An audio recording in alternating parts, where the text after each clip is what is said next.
You don't need to travel far, just rewind the clock 300,000 years, and the Earth you'd step into would feel like an alien world. No cities, no roads, no electricity, no orbiting satellites, only glaciers, erupting volcanoes, vast untouched woodlands, and winds that screamed without pause. This wasn't a world shaped by humans. It was a realm where nature reigned supreme. Europe was buried beneath miles of ice. Africa baked under blistering sun and bone-dry deserts. Siberia faded into frozen oceans, where mammoths, ancient rhinos, and saber-toothed predators roamed like phantoms from another era. Humanity, or more precisely, Homo sapiens, had just entered the scene. We were small, without claws or fangs, and equipped only with intelligence and bare hands. We weren't predators. We weren't rulers. We were vulnerable. We endured. And to understand how we survived those savage early ages, you must first meet the giants who once dominated this earth. Creatures time almost forgot.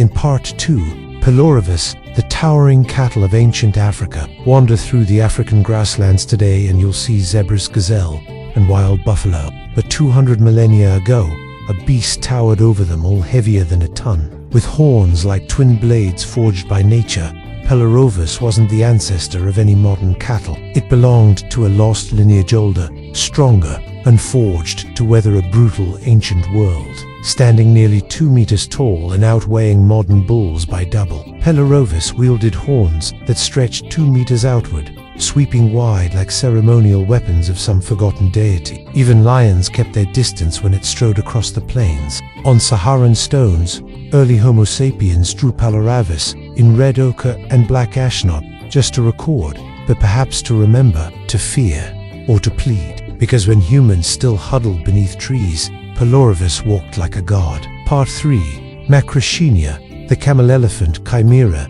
that defies logic. Picture a creature that seems like a joke played by evolution: a camel's body, a giraffe's neck, and an elephant calf's trunk. That was Macrauchenia, bizarre marvel that once ruled South America. Not quite a horse, not quite a camel, and not an elephant either. Macrauchenia emerged from a unique branch of evolution known as Litopterna beasts, born on an isolated continent, evolving in solitude for its odd, nasal trunk, sprouting from the center of its face, gave it a survival edge. It could detect threats from a distance, regulate heat in tropical climates, and maybe even assist in shallow water feeding. For generations, its structure left scientists puzzled. Only in 2017 did DNA from Patagonian fossils finally unveil its closest modern relative, surprisingly: horses. Yet even with all its odd brilliance, Macrauchenia couldn't elude Earth's most lethal hunter. When Homo sapiens made it to South America, Macrauchenia's story ended. Part 4.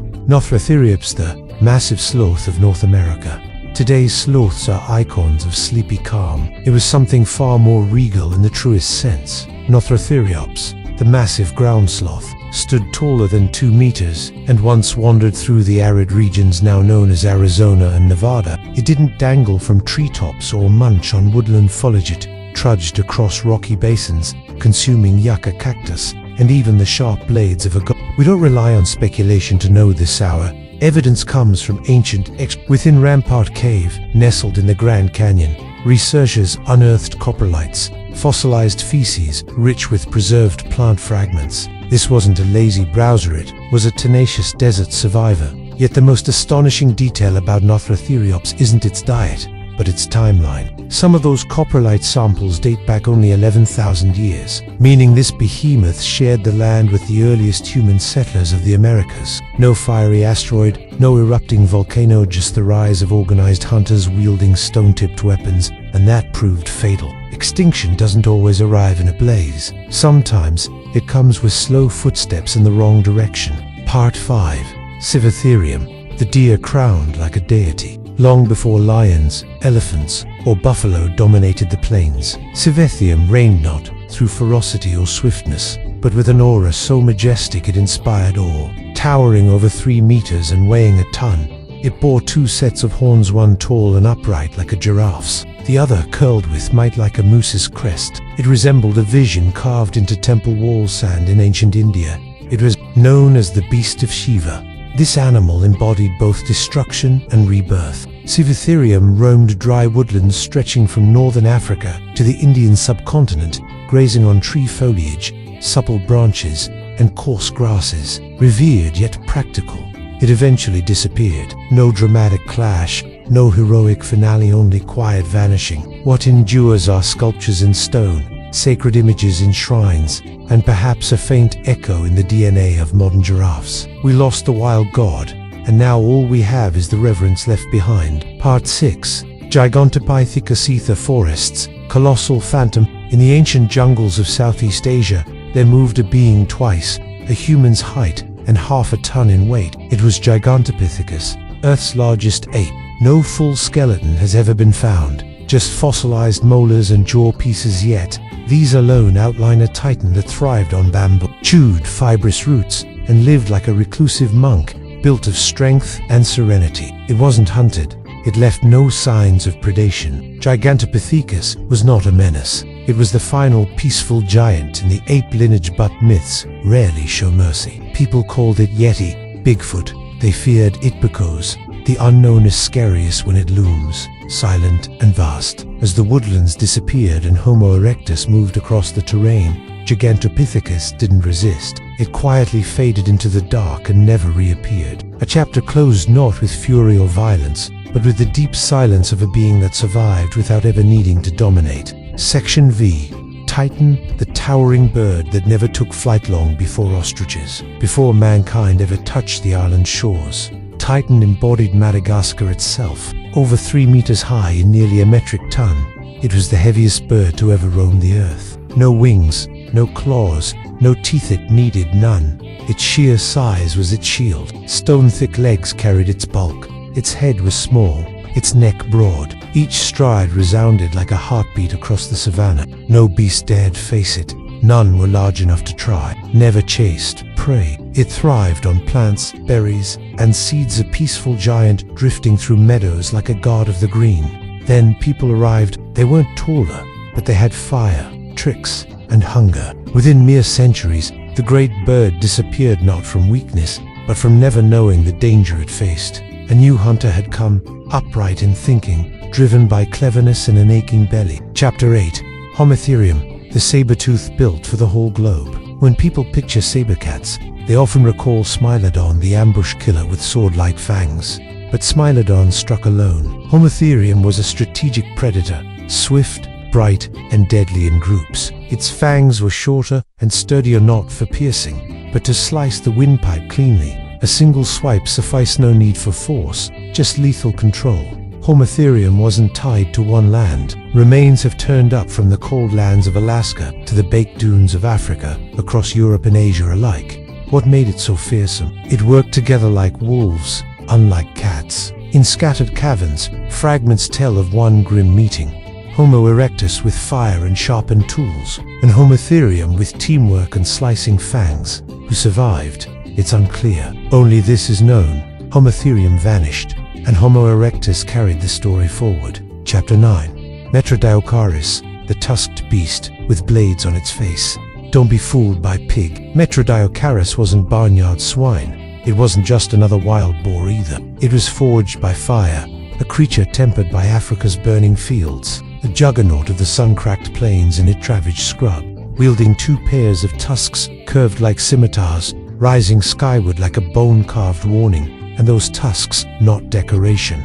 They were tools for goring, slashing, and fending off death. In places like Olduvai Gorge, where Homo erectus once tracked it, but never taken easily, standing over 1 meter tall, weighing nearly 250 kg. It resisted fiercely when trapped. One charge could crush a thigh bone. A single head twist could spill a hunter's guts. It consumed all things dry, roots, coarse grass, even decaying flesh. Survival never asked for courtesy in humans. They understood better than to ignore its danger. Part 10. Meolania, the armored turtle of Oceania, not a sea creature, not a calm pond dweller. Meolania was a land tank over 2 meters long, half a ton of weight, horns behind its skull, and a tail built with bone spikes. Like a spiked flail, its head was solid, armorized, shielded by bone. A short, thick neck that stayed out in the open because it feared nothing. Its tail long, plated, ending in a spiked club ready to smash any foe's jaw. It did not flee. It stood firm on distant islands like Lord Howe and New Caledonia. Meolania thrived in peace for ages, no threats, no reason to change until humans arrived. Homo sapiens came with dogs, flames, and hunger to them. Meolania was not a fighter. It was just easy food, slow-grounded, and too sure of its safety. Within mere centuries, the spiked turtle disappeared, not from weakness, but from never knowing an enemy who set snares. And Leparts 11 Megaloceros, the antlered giant of the Ice Age woods, antlers spreading 3.6 meters wide like branches piercing the mist. Megaloceros giganteus was more than a huge deer. It was Ice Age, art-made, flesh standing almost 0.2 meters high at the shoulder, weighing close to 500 kilograms. It was not a brawler like rhinos, not a predator like saber-cats. It nibbled soft grasses and leaves, yet carried awe in its form alone, deep inside the caves of Lascaux and Chauvet, our ancestors. Painted its glowing antlers like ancient treasures, they saw more than game. They saw the sacred, but awe did not grant mercy. Megalosaurus was hunted for flesh, hide, and pride, but its end was not written by man alone. As the earth warmed, woodlands took over the grassy plains. Those impressive antlers, once a mark of dominance, became a disadvantage, too massive to weave through thickets, too cumbersome in a world growing denser. And when the glaciers bowed out, the antlered giant slipped into legend, leaving only echoes and a gap in humanity's ancient dreams. Part 12.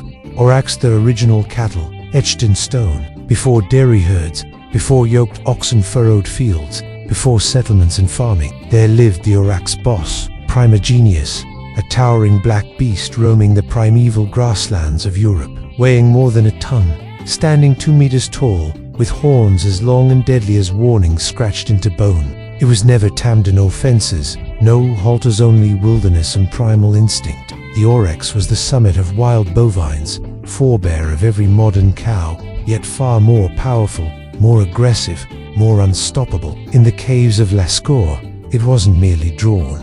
It was scorched into the rock with charcoal and reverence. Each curve of horn, a reckoning. Each pose, a debt. To take down an aurochs meant more than meat, and hide it meant passage. Myth, file it remembrance. Today we label it the ancestral cow, but to early humans, it was an ordeal, and not all made it through. Part 13. The woolly rhino emperor of the icy breath.